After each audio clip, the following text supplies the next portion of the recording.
wabarakatuh. Perkenalkan, saya Muhammad Zulal Hafiz. Saya Intan Angga Nasution. Saya Elsa Anggreni Pilianto. Saya Anggita Kairulisa. Saya Ahmad Eri Maulana. Kami dari kelompok 5 ingin mempresentasikan tentang materi manajemen mengenai motivasi karyawan.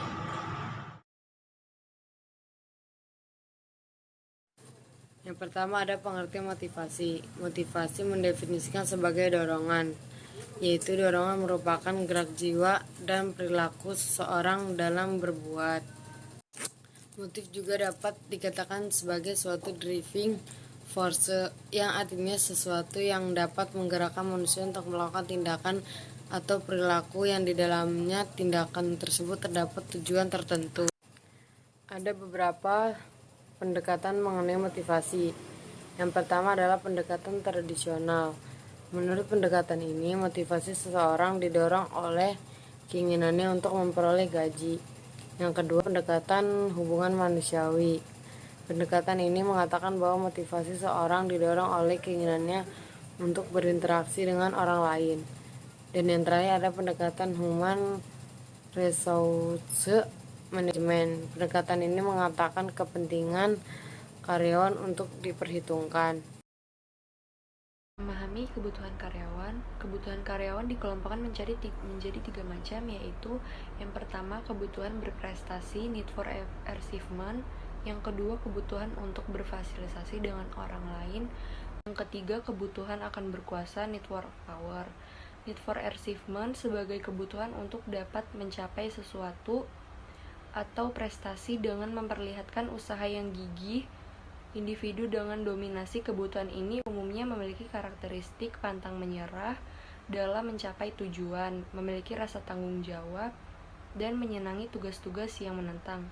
Yang kedua, need for affiliation dijelaskan sebagai suatu kebutuhan akan suatu persahabatan berkaitan dengan adanya keinginan untuk memastikan, memelihara, atau mementingkan afektivitas hubungan dengan individu atau kelompok. Karakteristik individu yang memiliki need for affiliation tinggi atau dominasi adalah melaksanakan pekerjaan dengan tidak meninggalkan sifat berbagi dengan karyawan lain, menjaga hubungan sosial yang sudah terbentuk dalam melaksanakan pekerjaan, tidak bersedia merugikan orang lain, menghindari konflik dengan karyawan lain, kemampuan menyesuaikan dengan norma-norma yang berkembang di perusahaan, menjaga hubungan sosial yang sudah terbentuk dalam melaksanakan pekerjaan, tidak bersedia merugikan orang lain, menghindari konflik dengan karyawan lain, kemampuan menyesuaikan dengan norma-norma yang berkembang di perusahaan.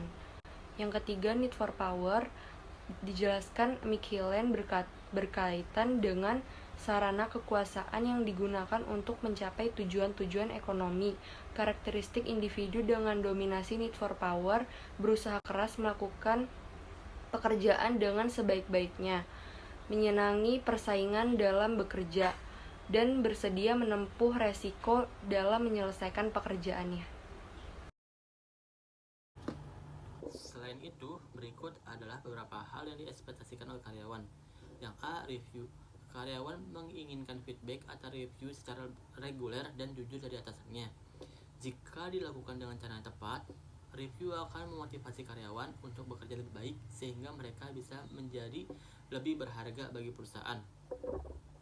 Yang B, pengakuan sebagai bagian dari tim yang sukses.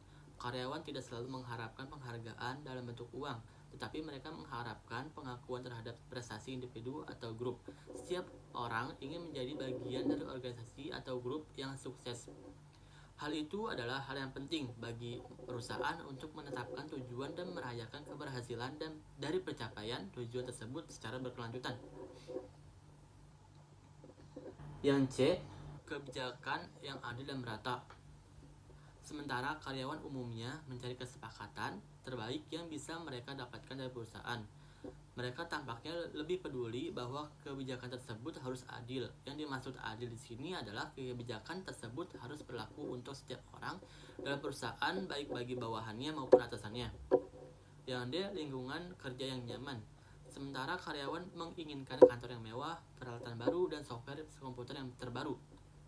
Sebagian besar memahami bahwa perusahaan memiliki keterbatasan keuangan, Namun, banyak perusahaan yang mentolerir lingkungan kerja yang tidak kondusif untuk karyawan bekerja dengan produktif atau tidak memenuhi kebutuhan pokok karyawan.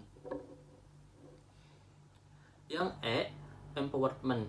Empowerment seringkali digunakan dalam dunia bisnis yang berarti memperdayakan atau mendelegasikan kekuasaan. Sebagian besar karyawan mengharapkan kesempatan untuk mendemonstrasikan bahwa mereka mampu bekerja secara mandiri dan mereka juga ingin diberi kesempatan untuk berpartisipasi dalam proses pengambilan keputusan. Yang F, pertumbuhan karir. Hampir semua karyawan peduli terhadap perkembangan karir mereka dalam jangka panjang serta tanggung jawab mereka dalam perusahaan.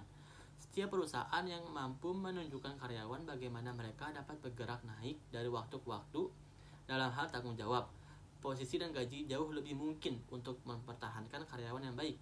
Yang G, training. Setiap karyawan merasa mereka mendapatkan keuntungan dari adanya pelatihan.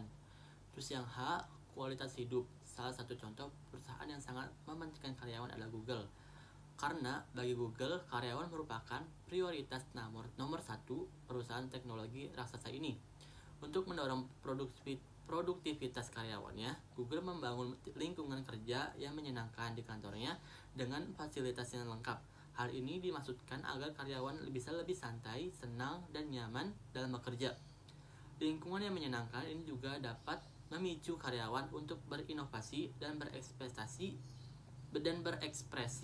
sehingga mereka dapat menghasilkan produk yang hebat.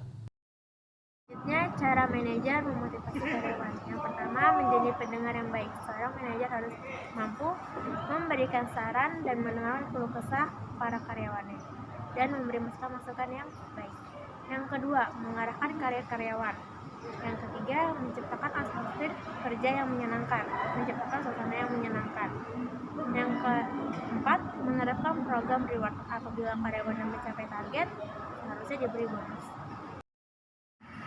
Menerapkan teori motivasi. Yang pertama, kebutuhan psikologis, yakni dengan menyediakan makan siang, tempat istirahat, dan gaji yang cukup. Kedua, kebutuhan rasa aman, safety net, yakni dengan menciptakan lingkungan kerja yang aman, bebas dari ancaman dan keamanan dalam bekerja. Ketiga, kebutuhan sosial, yakni dengan menciptakan rasa terima oleh lingkungan, rasa memiliki, dan kebersamaan dengan membentuk tim yang dinamis. Sekian presentasi dari kelompok kami. Semoga apa yang kami sampaikan bermanfaat. Kurang lebihnya mohon maaf. Assalamualaikum warahmatullahi wabarakatuh.